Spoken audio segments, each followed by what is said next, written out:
नमस्कार, स्वागत है आपका अपना जिला में। मैं हूं लविशा सिंह। आइए नजर डालते अब तक की हेडलाइंस पर।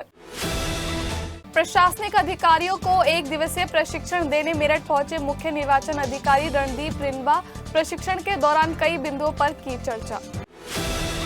झोला छाप चिकित्सकों और स्वास्थ्य सेवाओं को लेकर सपा का सीएमओ ऑफिस पर प्रदर्शन कर सीएमओ से की कार्यवाही की मांग। गुज्जर सम्राट मिहिर भोज की होर्डिंग से गुज्जर शब्द फाड़ने को लेकर गुज्जर समाज ने कलेक्ट्रेट पर किया प्रदर्शन। कहा, समाज की भावनाओं को ठेस पहुंचाने वालों पर हो सख्त कार्रवाई। और पुलिस की लाख सख्ती के बावजूद बदमाशों के हौसले बुलंद। कचहरी के पास से महिला से पर्स लूट कर फरार हुए बाइक सवार। और अब खबरें विस्तार से। प्रशासनिक अधिकारियों को एक दिवसीय प्रशिक्षण देने के लिए मुख्य निर्वाचन अधिकारी रणदीप रिंगवा मेरठ पहुंचे, जिसके बाद सर्किट हाउस में मुख्य निर्वाचन अधिकारी रणदीप रिंगवा का कमिश्नर और डीएम ने स्वागत किया। मुख्य निर्वाचन अधिकारी रणदीप रिंगवा आयुक्त सभागार पहुंचे और प्रशासनिक अधिकारियों को प्रशिक्षण देते हुए कई जरूरी दिशा निर्देश दिए और कई बिंदुओं पर विचार विमर्श किया। इस दौरान कमिश्नर, डीएम, सीडीओ सहित सभी प्रशासनिक अधिकारी मौजूद रहे। कर्तव्य फिजिकल फील्ड में क्या होते हैं उसके टॉपिक है बीएलओ की नियुक्ति। और आज मेरठ में उत्तर प्रदेश के 15 जिलों के जिला निर्वाचन अधिकारियों की एक दिन का प्रशिक्षण कार्यक्रम है यहाँ। और इस प्रशिक्षण कार्यक्रम में जो निर्वाचक नामावलियाँ हैं, इलेक्टोरल रोल्स, उनका जो रिवीजन होता है, मेंटेनेंस अपडेशन होता है, उसके कॉन्स्टिट्यूशनल प्रोविजंस, उसका स्टैट्यूटरी प्रोविजंस, उसके rules, election commission of India के इंस्ट्रक्शंस, अलग अलग मैनुअल क्या है, पोलिंग स्टेशंस कैसे बनाने हैं, उनका संभाजन करना है, और बूथ लेवल ऑफिसर्स और इलेक्टोरल रजिस्ट्रेशन ऑफिसर्स, इनकी प्रॉपर मॉनिटरिंग कैसे करनी है। इन सारे विषयों पर कई सत्रों में एक दिन का प्रशिक्षण कार्यक्रम आयोजित किया गया है और कई चरणों में पूरे उत्तर प्रदेश में सारे 75 जिलों के जिला निर्वाचन अधिकारियों का एक दिवसीय प्रशिक्षण होगा। वाराणसी में, लखनऊ में 3 चरणों में हम करेंगे। आज ये उस कड़ी में पहला चरण है और प्रशिक्षण के बाद सभी जिला निर्वाचन अधिकारियों का मूल्यांकन भी किया जाएगा।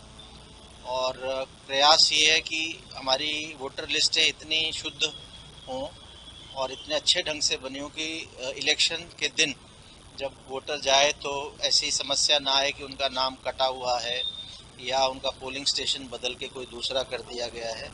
और अब जब भारत निर्वाचन आयोग ने नए निर्देश दिए हैं कि किसी भी पोलिंग स्टेशन में 1200 से अधिक पोलिंग मतदाता नहीं होने चाहिए। तो आज की तारीख में उत्तर प्रदेश में 1,62,462 पोलिंग स्टेशन है और नए निर्देश से हमारे लगभग 12% और पोलिंग स्टेशन बढ़ेंगे। 1,80,000 से ज़्यादा पोलिंग स्टेशन हो जाएंगे। तो जब हम रैशनलाइजेशन करेंगे उसमें भी कोई परिवार के सदस्य अलग अलग पोलिंग स्टेशन में ना जाएं, गली के लोग अलग अलग पोलिंग स्टेशन में ना जाएं, बहुत केयरफुली उसको करना है।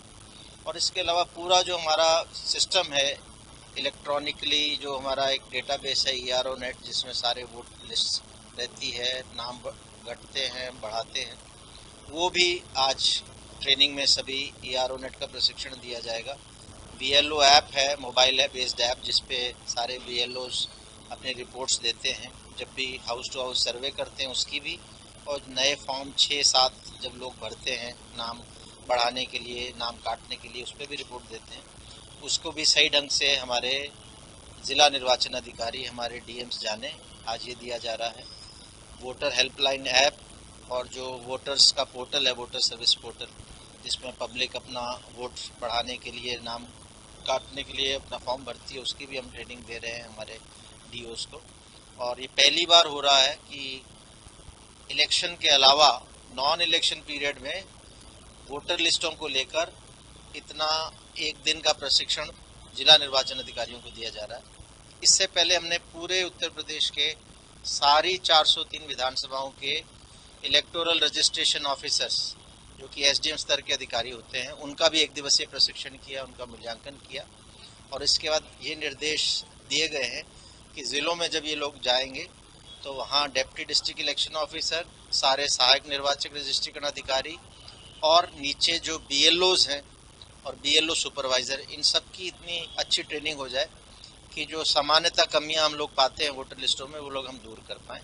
और हमें पूरा विश्वास है कि ये जो हमारा साइकिल जब ट्रेनिंग का समाप्त होगा तो हमारे उत्तर प्रदेश में जैसे लोकसभा इलेक्शन बहुत स्मूथ और अच्छे ढंग से हुए, हमारी वोटर लिस्टें इतनी अच्छी बन जाएंगी कि जो भी हमारा नेक्स्ट इलेक्शन है, जो हमारा विधानसभा का चुनाव आएगा 2027 में, तो हमारी वोटर लिस्टें बहुत बेहतर होंगी और जनता जब वोट डालने जाएगी तो उनको किसी प्रकार की कोई समस्या पोलिंग स्टेशंस पे नहीं आएगी।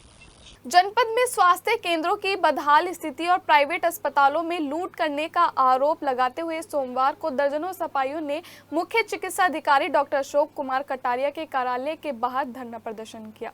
इस दौरान उन्होंने एक ज्ञापन सीएमओ को सौंपते हुए लोगों की जिंदगी के साथ खिलवाड़ करने और बिना मानकों के चल रहे अस्पतालों को फर्जी चिकित्सकों पर कार्यवाही की मांग की। धरना प्रदर्शन कर रहे सफाइयों ने सीएमओ डॉक्टर अशोक कटारिया को बताया कि जनपद मेरठ में सरकार द्वारा संचालित सभी चिकित्सा केंद्रों, चाहे वो जिला अस्पताल हो या लाला लाजपत राय मेडिकल कॉलेज या सभी बस्तियों में संचालित स्वास्थ्य केंद्र, इन सभी में सुविधाओं की भारी कमी है, जिस कारण उचित इलाज न मिलने के कारण मरीजों को प्राइवेट अस्पतालों की तरफ रुख करना पड़ता है, जहां प्राइवेट अस्पताल उन मरीजों का जमकर शोषण करते हैं, जबकि सीधे तौर पर कहें तो प्राइवेट हॉस्पिटल धन उगाही का अड्डा बन चुका है, जहां मरीजों से मनचाहा पैसा वसूला जाता है। इसलिए इन पर कार्यवाही की जाए ताकि मासूम लोगों को इन लोगों से बचाया जा सके। हम सीएमओ ऑफिस का घेराव करने आए हैं। जो ये कत्ल खाने इस मेरठ के अंदर खुले हुए हैं, जो प्राइवेट अस्पताल मेरठ के अंदर खुले हुए हैं, उन्होंने जो हाहाकार मचा रखा है। जो प्राइवेट अस्पताल एक एक दिन का लाख लाख रुपए बिल बनाते हैं और काली नदी से नई सड़क तक और गढ़ रोड पे जितने अस्पताल पूरे शहर के अंदर है, उसके बराबर अस्पताल इन दोनों रोडों पे सिर्फ और सिर्फ आधा किलोमीटर के दायरे में खुले हुए हैं। कोई भी अस्पताल मानकों पर खरा नहीं उतरता। हर एक अस्पताल में कसाई बैठे हैं जो आम जन का शोषण कर रहे हैं, उनकी खाल उतारने का काम करते हैं। और दूसरी बात, जितने भी सरकारी अस्पताल हैं उनमें वेंटिलेटर नहीं है, उनमें जो मरीज है, जो आमजन है, उनके जो परिजन है, रात को वो जाते हैं, उनकी सुरक्षा का कोई भी उचित प्रबंध नहीं है। मैंने सीएमओ साहब से कहा कि सीएमओ साहब, क्या आपके अस्पतालों में वेंटिलेटर की व्यवस्था पूर्ण नहीं है, उचित नहीं है, मानकों के आधार पे क्या वो पूरी नहीं है? तो सीएमओ साहब कहते हैं कि पिछले 2 सालों से हम लिख के दे रहे हैं, लेकिन मैंने पता कराया, मेडिकल मेरी हो सकता है मेरे आंकड़े गलत हो, लेकिन एक्यूरेट लगभग 7 वेंटिलेटर मेडिकल कॉलेज के अंदर है, जिनमें से 4 चालू हैं। क्या आप इस बात की कल्पना कर सकते हैं कि जिला अस्पताल में और मेडिकल में, जिसमें दूर दराज से कई जनपदों के मरीज अपना इलाज कराने के लिए आते हैं, वहां सिर्फ 4 वेंटिलेटर चालू हैं। अगर किसी को वहां वेंटिलेटर मिल जाए तो वो स्वर्ग मिलने के बराबर होता है। मुझे दुख के साथ कहना पड़ रहा है, पहले एक मरीज की मृत्यु होगी, फिर दूसरे को वेंटिलेटर उपलब्ध कराया जाता है। गुज्जर सम्राट मिहिर भोज की होर्डिंग से गुज्जर शब्द को फाड़कर हटाने की घटना पर दोषियों के विरुद्ध सख्त कानूनी कार्रवाई करने की मांग को लेकर सोमवार को गुज्जर समाज के दर्जनों लोग कलेक्ट्रेट पहुंचे। इस दौरान एक ज्ञापन डीएम कार्यालय पर सौंपते हुए बताया कि हाल ही में मेरठ शहर के तेजगढ़ी चौराहे पर सार्वजनिक स्थानों पर लगाए गए गुज्जर सम्राट मिहिर भोज से संबंधित होर्डिंग्स में से गौरव चौहान ने एक वीडियो वायरल की। उसमें कहा कि मेरठ में गुज्जर शब्द हटा दिया है। उन्होंने कहा कि कुछ अराजक ने गुज्जर शब्द को फाड़ दिया है। उक्त असामाजिक व जाति द्वेष फैलाने वाले तत्वों द्वारा जानबूझकर गुज्जर शब्द को फाड़ा और हटाया गया है और रात में पुनः होर्डिंग को फाड़ दिया गया है। उन्होंने कहा कि यह घटना न केवल एक ऐतिहासिक व्यक्तित्व के सम्मान के साथ खिलवाड़ है, बल्कि गुज्जर समाज की भावनाओं को आहत करने तथा सामाजिक सौहार्द बिगाड़ने का एक सुनियोजित प्रयास भी प्रतीत होती है। इसलिए गुज्जर समाज पुलिस और प्रशासनिक अधिकारियों से मांग करता है कि घटना की निष्पक्ष जांच कराकर सांप्रदायिक और जातीय संघर्ष फैलाने वाले लोगों के खिलाफ मुकदमा दर्ज कर कार्रवाई की जाए, ताकि इस तरह की घटनाएं दोबारा ना हो सके। ये एक तेजगढ़ी चौराहे पे एक बोर्ड लगा हुआ था जिसपे सम्राट मिहिर भोज गुजर लिखा हुआ था। तो कुछ एक शरारती तत्व हैं जिन लोगों ने इकट्ठा होकर उस बोर्ड को तोड़ने का काम किया। उस बोर्ड पे से गुजर जो लिखा हुआ था उसे फाड़ के नीचे गिराने का काम किया और साथ साथ उसमें एक वीडियो वायरल करी है कि लो हमने तोड़ दिया, जो कर सकते हो कर लो।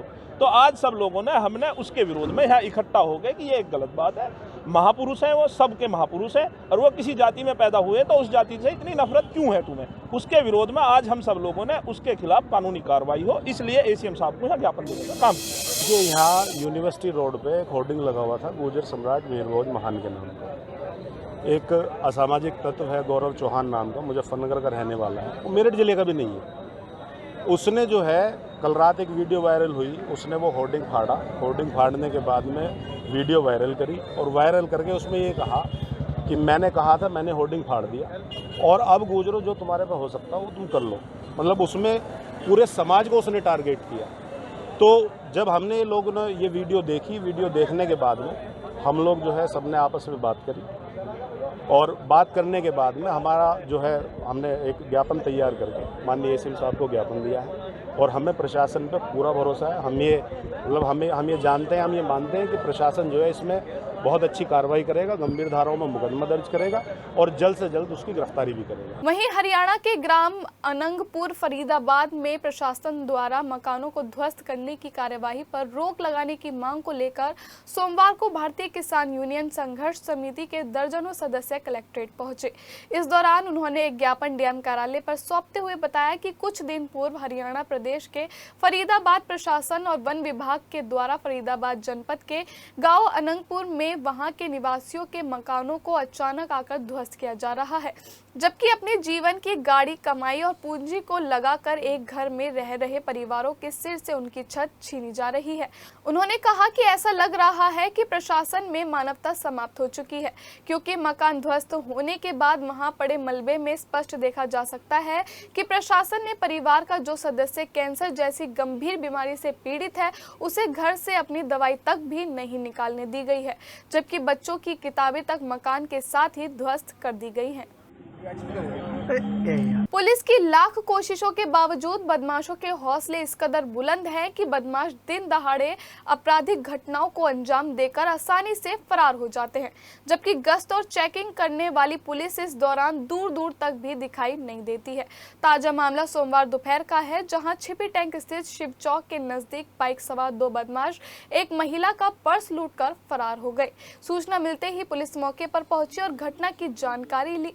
इस दौरान गढ़ रोड स्थित जय भीम नगर की रहने वाली निशा ने बताया कि वह अपनी बहन का एडमिशन कराने के लिए आरजी कॉलेज आई थी। जैसे ही वो कॉलेज से बाहर निकलकर शिव चौक से बच्चा पार्क की तरफ चली, तभी अचानक बाइक सवार दो बदमाश आए और निशा से पर्स छीनकर फरार हो गए।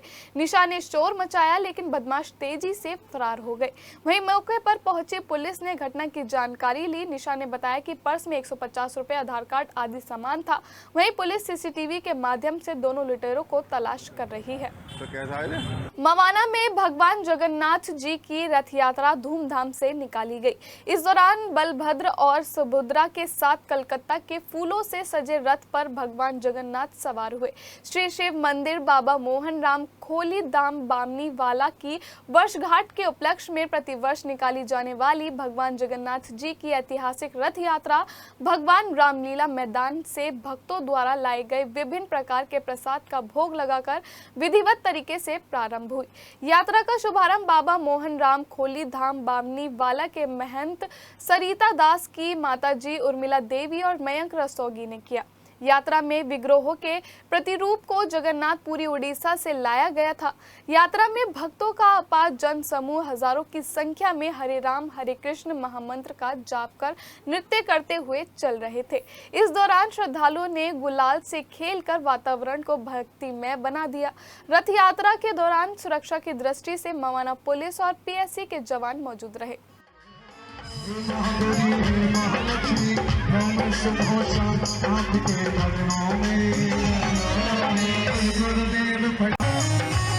सोमवार को वेस्टर्न रोड स्थित सिद्धपीठ संकट मोचन हनुमान श्री बालाजी एवं शनि शक्तिपीठ शनिधाम मंदिर के मुख्य पुजारी महेंद्र दास डीएम कार्यालय पहुंचे। इस दौरान उन्होंने बताया कि जल्द ही श्रावण मास की कावड़ यात्रा शुरू हो जाएगी। ऐसे में पुलिस और प्रशासनिक अधिकारी हर गतिविधि पर नजर जमाए हुए हैं, तो उन लोगों को भी चेक किया जाए जो मंदिरों के बाहर ठेला लगाकर सामान बेचते हैं। उन्होंने कहा कि वेस्टर्न रोड स्थित मंदिर मार्ग पर सिद्धपीठ हनुमान श्री बालाजी मंदिर, शनिधाम मंदिर, मां मां शकुंभरी देवी मंदिर, हनुमान मंदिर, अन्नपूर्णा मंदिर, मानव उत्थान मंदिर, सावन आश्रम मंदिर है, जहां से लोगों की श्रद्धा जुड़ी हुई है। इसलिए श्रावण मास में शुद्धता को ध्यान में रखते हुए संबंधित अधिकारियों को आदेशित किया जाए कि मंदिर मार्ग पर लगने वाली दुकानों पर नेम प्लेट लगाने की व्यवस्था हो। मंदिर मार्ग पर छोले भटूरे, चाट, कुलचे, चाउमीन, मोमोज, पाव भाजी आदि दुकानों पर प्याज लहसुन के प्रयोग से धार्मिक आस्था चोटिल होती है। इसलिए प्याज और लहसुन के प्रयोग को वर्जित करें, जिससे कोई विवाद उत्पन्न ना हो। उन्होंने कहा कि कुछ लोग अपनी दुकानदारी के चक्कर में श्रद्धालुओं की आस्था के साथ खिलवाड़ करते हैं, जो गलत है। मवाना में एक वृद्ध की जहरीला पदार्थ खाने से मौत हो गई, जिसके बाद परिजनों में कोहराम मच गया। बताया जा रहा है कि मवाना के मुबारकपुर के रहने वाले 57 वर्षीय नरेश पाल शराब के नशे में घर पहुंचे थे और इस दौरान नरेश पाल ने नशीला पदार्थ खा लिया। इस दौरान नरेश के परिजन उन्हें आनन फानन में अस्पताल लेकर पहुंचे, लेकिन डॉक्टरों ने नरेश को मृत घोषित कर दिया। वहीं घटना की सूचना मिलने के बाद थाना मवाना पुलिस मौके पर पहुंची और शव का पंचनामा भरकर पोस्टमार्टम के लिए भेजने लगी, लेकिन परिजनों के पोस्टमार्टम कराने से मना कर दिया। घटना के बाद मृतक के परिजनों का रो रो कर बुरा हाल है। टीपी नगर थाना क्षेत्र के गोलाबाद के रहने वाले जाहिद ने बताया कि उसकी पत्नी नूरजहां 2 दिन पहले घर पर अकेली थी। उसी का फायदा उठाकर उसका पोता अपने पिता शाहजहां शहवेज को साथ उसके घर पर पहुंचा और लाठी डंडों से हमला कर दिया। शोर सुनकर आसपास के लोग मौके पर पहुंचे और उन्होंने हमलावरों से उसे बचाया। इसके बाद उसने मामले की शिकायत थाना पुलिस से की। आरोप है कि थाना पुलिस ने इस मामले में कोई कार्यवाही नहीं की। मामले में तो अनपढ़ हुए लड़के ने कुछ बताया, जो बताया मैं तो अंगूठा लगाती हूँ। सर मैं अपनी मुसीबत के लिए आई थी, घर से बेघर 6 महीने से इधर उधर भटकती थी। घटना 3 तारीख की शाम को सहाना और सहाना के दोनों बेटे और उसका भाई चिपट गया आके। हम निकले थे घर पे, दोनों बूढ़े ठहरे आदमी दूसरे के मकान में पड़े। मार पीट कर भाग गया। किस लिए मारती है, क्या चीज चाहिए? वही चीज चाहिए, मकान में रह रही है। मैं अपने बच्चे के छोटे से कागज मकान छीन रखा, 6 महीने से मैं घर से बाहर निकाल रखी है उसने। मुंडाली थाना क्षेत्र की रहने वाली सोनिया सोमवार को पुलिस ऑफिस पहुंची। इस दौरान उसने एक शिकायत पत्र सौंपते हुए बताया कि उसका निकाह इसी साल जनवरी में हापुड़ के रहने वाले आजीम के साथ मुस्लिम रीति रिवाज के अनुसार संपन्न हुआ था। आरोप है कि सोनिया के ससुराल पक्ष के लोग आए दिन उसे कम दहेज लाने पर प्रताड़ित करते रहते हैं, जबकि आजिम ने ऋतु नाम की एक किन्नर को पहले ही अपने घर में ही रखा हुआ है, जिसके चलते आजिम आए दिन उससे गाली गलौज और मारपीट करता है। सोनिया का यह भी आरोप है कि बीती 28 जून को जब घर पर वह अकेली थी तो इस दौरान उसके ससुर ने नशीली कोल्ड ड्रिंक पिलाकर उसके साथ दुष्कर्म किया। इस बात को उसने पति आजिम को बताया, लेकिन आजिम ने फिर उसके साथ मारपीट की। वहीं पीड़िता की बात सुनने के बाद जनसुनवाई कर रहे अधिकारियों ने इस मामले की जांच कर उचित कार्यवाही करने का आश्वासन दिया है। जी मैंने 17 तारीख में, जनवरी 17 तारीख में मैंने इसकी शादी की। सब जिसे करते हैं ऐसे मैंने किया, जो मेरे पे बना मैंने इसको दिया। देने के बाद में 2 महीने लड़की सही रही है, आना जाना हमारा लगा रहा, कोई दिक्कत नहीं। लड़की ब्याह ले आई, आने के बाद मिला के ले जाते हैं। उसके बाद मेरी लड़की आई नहीं। मैं लेने जाता था तो मुझे कह देता था भाई लड़की खुश है, किसी चीज की दिक्कत नहीं है। आप जब अशोड़े में करी थी, हापुड़ देहात थाना। हाँ जी, हमने बूझी, मैंने दामाद से अलग बूझी और उसके समझी से अलग बूझी, खुर्शीद से कि भाई तेरे हिजड़ा तो नहीं कर रखा। नहीं जब हम कसम खाने के लिए तैयार है, हमने कोई हिजड़ा नहीं कर रखा, लेकिन हिजड़ों में काम करते हैं। मैं कहा चलो कोई बात नहीं। उसके बाद 2 महीने बाद पता लगता है मुझे कि लड़की के साथ में उन्होंने गंदा व्यवहार करा है। उसके बाद ये भी पता लगा कि वो हिजड़े को लेकर चला जाता था और सर उसके बाद वो कोल्ड ड्रिंक में लाता था रात में और मेरी लड़की को पिला कर उसके साथ व्यवहार गलत करता था। जब मेरी लड़की सुबह को उठी, कपड़े उस पर नहीं थे, तो उसने कहा कि मेरा तो आदमी भी नहीं है, मेरे साथ ऐसा कैसा हुआ। तो अपनी सास को नंद को बताया तो उन्होंने कहा कि इल्जाम लगा रही है, उस पर भूसा और मारपीट उसकी करी। सोमवार को कोतवाली थाना क्षेत्र के सराय बहलीम का रहने वाला आरिफ पुलिस ऑफिस पहुंचा। इस दौरान उसने बताया कि कुछ दिन पहले करीब आधा दर्जन युवकों ने उस पर और उसके पिता पर जानलेवा हमला कर दिया था। आरोप है कि इस मामले में लिसाड़ी गेट पुलिस ने आरोपियों से साठगांठ करके उन पर कोई कार्यवाही नहीं की, जिसके चलते हमलावर आए दिन भुगत लेने की धमकी दे रहे हैं। पीड़ित की बात सुनने के बाद जनसुनवाई कर रहे अधिकारियों ने इस मामले की जांच कर कार्यवाही का आश्वासन दिया है। 2 तारीख में एक घटना हुई जिसमें जो है सारे आरोपी घाटा लगाकर और कुछ अज्ञात लोग आए उसमें और मेरी दुकान को पूरी तोड़फोड़ करी। मेरे भाई को इतना इंजर्ड कर दिया कि वो मौत और जिंदगी से लड़ रहा है। अभी भी उसकी हालत कंडीशन ठीक नहीं है। मेरे पिताजी का हाथ पैर सब तोड़ दिया उन्होंने वहाँ पर। मैंने सारी CCTV फुटेज इंस्पेक्टर साहब को दे दी थी और आज तक FIR होने के बाद उन पर कोई भी संज्ञान नहीं लिया गया। मैं SSC पास पे भी आया था, तब भी इस पर कोई कार्रवाई नहीं हुई है। आज भी इस संबंध में SSP साहब से मिलने आया हूँ। भाई साहब उसमें जो है इन्होंने क्या किया, आयु उसको फुल संरक्षण दे रहा आरोपियों को। विपिन नेगी है, इस्लामाबाद चौकी है, उन्होंने आरोपी को फुल संरक्षण दे रखा। आरोपी थाने में बैठे हुए, मैंने कहा सर इन्हें गिरफ्तार कीजिए, तो वो कहने लगे नहीं ये इन्वेस्टिगेशन चल रही है। इन्वेस्टिगेशन में और CCTV फुटेज में वो लोग पूरे आ रहे हैं। मैंने उन्हें समझाया कि सर ये आदमी है, ये अज्ञात है, ये इसमें हमने इनको जो शिनाख्त कर ली है। और शिनाख्त करने के बाद भी उन्होंने अभी तक उसे आरोपी को एक भी उठाया नहीं है। 3 को हमने मौके से गिरफ्तार करा, उन्होंने दिखाया कि बिजली बम्बो बाईपास से पकड़ा हमने, जबकि हमने आरोपियों को सीधे शटर के अंदर बंद करते हुए पूरी फुटेज जाएगी। मेरठ के कैलाश प्रकाश स्पोर्ट्स स्टेडियम में जिला स्तरीय जूनियर वर्ग प्रतियोगिता का आयोजन किया जा रहा है। इसमें सोमवार को बालिका वर्ग हॉकी प्रतियोगिता का शुभारंभ हुआ। प्रतियोगिता का शुभारंभ मुख्य अतिथि जिला स्तरीय हॉकी कमेटी की कोषाध्यक्ष दिव्या कुमारी को सम्मानित करने के साथ किया गया। इसके बाद मुख्य अतिथि दिव्या ने सभी खिलाड़ियों का परिचय लेने के बाद 2 टीमों के मुकाबले को शुरू कराए। इस दौरान मुख्य अतिथि ने बताया कि बच्चों के लिए ऐसे आयोजन समय समय पर कराए जाने चाहिए। इनसे न सिर्फ उनका मनोरंजन होता है बल्कि एक दूसरे को देख आगे बढ़ने की भावना भी मन में आती है। खेल से शरीर स्वास्थ्य और स्फूर्ति रहती है। खेल भविष्य को बेहतर बनाने का साधन भी है। वहीं वरिष्ठ अतिथि रजनीश कौशल ने बताया कि आजकल युवा खेल को सिर्फ मनोरंजन नहीं बल्कि भविष्य के रूप में देखते हैं। हाल ही की बात करें तो बहुत से ऐसे खिलाड़ी हैं जो आज के समय में युवाओं की प्रेरणा बन रहे हैं और युवा खिलाड़ियों में भी उनके जैसे बनने की इच्छा जागृत हो रही है।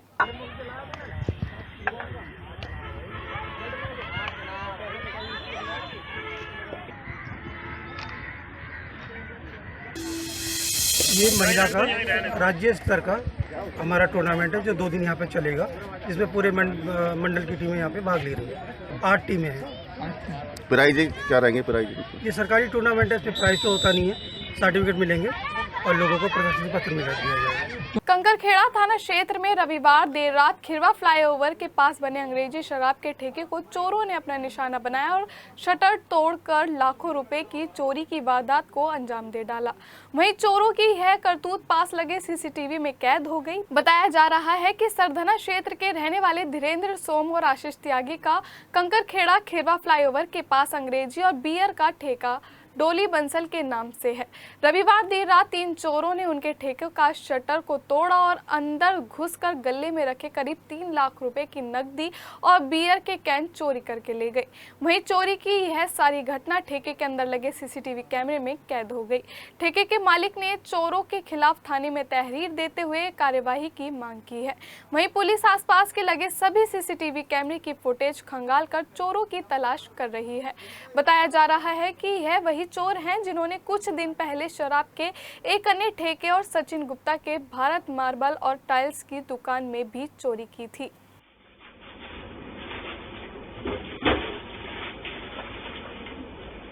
बदहाल सफाई व्यवस्था से गुस्साए पल्लवपुरम फेज 2 की N और O पॉकेट के दर्जनों क्षेत्रवासी सोमवार को वार्ड 57 के पार्षद विक्रांत ढाका के घर पहुंचे। इस दौरान क्षेत्रवासियों ने नगर निगम विभाग के खिलाफ जमकर नारेबाजी की। नारेबाजी कर रही महिलाओं ने बताया कि उनकी कॉलोनी की सभी सड़कें पूरी तरह से क्षतिग्रस्त हैं, जबकि कॉलोनी में जगह जगह कूड़ा और गंदगी के ढेर लगे हुए हैं, जिससे क्षेत्रवासी को विभिन्न समस्याओं का सामना करना पड़ रहा है। महिलाओं ने बताया कि बारिश के दौरान हालात और भी ज्यादा बदतर हो जाते हैं। आरोप लगाते हुए बताया कि वह इस बारे में क्षेत्रीय पार्षद विक्रांत ढाका से काफी बार मिल चुके हैं, लेकिन कई बार कहने के बाद भी ना तो पार्षद और ना ही मेरठ नगर निगम उनकी कोई सुनवाई कर रहा है, जिसके चलते उनके मन में पार्षद और नगर निगम अधिकारियों और कर्मचारियों के खिलाफ गुस्सा बढ़ता जा रहा है। उन्होंने कहा कि पार्षद और नगर निगम द्वारा कोई सुनवाई न होने के चलते क्षेत्रवासी मेयर हरिकांत अहलूवालिया से मिले और अपनी समस्या मेयर के सामने रखी। महिलाओं का आरोप है कि इस दौरान मेयर के कहने के बाद नाले से कूड़ा तो बाहर निकल दिया गया है, लेकिन बाहर निकाला गया कूड़ा अभी तक उठाया नहीं गया है, जिसके चलते कॉलोनी में गंदगी और कूड़े से बीमारियों के बढ़ने का अंदेशा बन गई है और परेशान है। घास खुदवा देते हैं, गंदगी का अंबार लगा हुआ है। हमारे जो पार्षद जी हैं विक्रांत ढाका जी, कल मेयर साहब आए थे, उन्होंने यहाँ सफाई करवाई। हम लोग बहुत सालों से एक 1.5 साल भी हो गया, हम उनके पास लगातार गए, उनसे रिक्वेस्ट करते रहे, लेकिन जब हमारी कहीं नहीं सुनी गई, फिर हमने अपनी एप्लीकेशन जो थी MDA वगैरह दी। तो यहाँ पर कल अधिकारी आए थे और मेयर साहब आए थे, तो उन्होंने फ़ौरन कहा कि सफाई वगैरह की जाए। तो यहाँ मशीनों से सफाई हुई, उस वक्त कचरा भी निकाला गया, लेकिन उनके कहने पर भी आज भी यहाँ सफाई का अंबार लगा हुआ है। सवेरे से वो जो गंदगी के ढेर हैं वहीं की वहीं लगे हुए हैं। पानी भर जाएगा, वो फिर से नालों में गंदगी चली जाएगी। अभी तक कोई सफाई नहीं है, वो कूड़ा उठाया नहीं गया। हम सब लोग इस गंदगी से बहुत ज़्यादा त्रस्त हो गए हैं, बहुत ज़्यादा परेशान हो गए हैं। हम लोग जो है नगर निगम की समस्याओं से परेशान हैं। हमारे जो पार्षद हैं मिस्टर श्री विक्रांत ढाका जी, उनसे हमने कई बार कहा, लेकिन यहाँ पे कोई सफाई कार्यक्रम नहीं चलाया जाता, और जो चलाया जाता है उसमें लोग आते हैं नगर निगम की सफाई करके कूड़ा नाले से निकाल के वहीं डाल देते हैं, जिसके बाद बारिश आती है, पानी आता है, वो वापस उसके अंदर चला जाता है। तो मेरी विक्रांत ढाका जी से ये रिक्वेस्ट है, और मैं उनसे बार बार कहूँगा कि हमारे लिए कुछ करें, क्योंकि वो इस चीज़ को करने के लिए तैयार नहीं हो रहे हैं। वो पता नहीं क्यों, उनके क्या पता नहीं क्या इश्यूज है, समस्या करते ही है। नहीं है यहाँ पर सफाई। लेकिन हमारे यहाँ आकर के जो समस्याएं सॉल्व होनी चाहिए वो नहीं हो पा रही हैं। राष्ट्रीय हिंदू संघर्ष समिति के पदाधिकारियों ने कावड़ यात्रा के दौरान मवाना की गंग नहर पटरी की मरम्मत कराने, कस्बे के अंदर की टूटी सड़कों की मरम्मत कराए जाने, कावड़ यात्रा के दौरान मीट मांस की दुकानों को पूर्णतः बंद कराए जाने की मांग को लेकर एसडीएम मवाना को एक ज्ञापन सौंपा। संगठन के जिला अध्यक्ष ज्ञानेंद्र अग्रवाल ने नेतृत्व में तहसील पहुंचे पदाधिकारियों ने एसडीएम संतोष सिंह को बताया कि आगामी 10 जुलाई से श्रावण मास शुरू हो रहा है। इस दौरान शिवरात्रि पर्व भी है और पवित्र कावड़ यात्रा भी शुरू हो रही है, लेकिन मवाना गंग नहर पटरी, जहां से हजारों लाखों शिव भक्त अपने गंतव्य की तरफ बढ़ते हैं, यहां अव्यवस्थाओं का दौर है। इसके साथ ही कस्बे में डाली गई पाइपलाइन के बाद जल निगम द्वारा सड़कों को तोड़ा गया था, लेकिन पाइपलाइन डालने के बाद उन्हें दुरुस्त नहीं किया गया है। ज्ञापन लेने के बाद एसडीएम संतोष सिंह ने सभी समस्याओं के समाधान का आश्वासन दिया है। राष्ट्रीय हिंदू संघर्ष समिति के द्वारा माननीय एसडीएम महोदय मवाना को जो ज्ञापन दिया गया है, उसमें हमने जो मुद्दे उठाए हैं, उसमें सबसे पहला मुद्दा है हमारा कि जो गंग नहर से कांवड़ मार्ग जाता है, जिससे कांवड़ यात्रा बहुतायत मात्रा में आते हैं, उसकी जो है दोनों तरफ से सड़क का निर्माण जो है, जिसमें गड्ढे हो रखे हुए हैं, ताकि कांवड़ यात्रियों को किसी तरीके का कोई परेशानी न उठाना पड़े। मवाना नगर में कई खंबे ऐसे जर्जर हालत में है, उनकी व्यवस्था की जाए, ताकि बारिश का भी समय है, क्योंकि सावन लग जाता है, सावन में बारिश बहुतायत होती है, उससे करंट का खतरा ना पैदा हो। क्योंकि मवाना में कई जगह ये देखा गया है कि जरा सी बारिश होती है तो बहुत सारा पानी जो है वहां पर इकट्ठा हो जाता है, 2-3 फुट पानी मवाना में भर जाता है। उस पानी भरने की स्थिति में खंभों में जो करंट आता है, वो करंट जो है पानी में भी आने की संभावना होती है। इस वजह से जो है उन खंभों के बारे में एक ज्ञापन दिया गया है कि उनकी सुचारू रूप से व्यवस्था की जाए। कुछ तार ऐसे हैं कि कुछ जो कांवड़ यात्री हैं वो कांवड़ लेके आते हैं तो थोड़ी ऊंची कांवड़ भी हो जाती है, तो तार जर्जर हालत में है, उनसे भी करंट लगने का खतरा जो है कांवड़ियों को हो सकता है। उसके बारे में एक ज्ञापन दिया गया है। साथ ही साथ जो है मवाना नगर में बहुतायत में मांस और मीट की दुकानें ठेलियों पे लगती हैं, दुकानें खोल के रखते हैं, उससे भी जो है वहां से निकलना दूभर होता है। और कांवड़ यात्रा में जो है एक जो है हमारा